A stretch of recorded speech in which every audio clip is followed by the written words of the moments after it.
தேவைகளை பூர்த்தி செய்யும் தேன் சொரியும் மூன்று தமிழ் குமராவும் கோவிலாகும். தினம் தேடி வரும் பக்தர்களின் தெளிவான முதிர்ந்த மனம் முருகாவும் மயிலுமாகும்.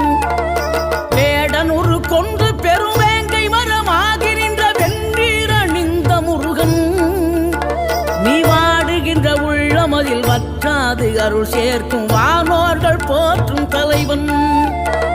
நீரெடுத்த மேனியுடன் ஆரெழுத்தில் பேரெடுத்து நினைவெல்லாம் இனிக்கின்றவன், நீ ஓரெழுத்து ஆயுதமாய் ஒளிகின்ற வேலெடுத்து உறுதுணையாய் வருகின்றவன், எனக்கு உறுதுணை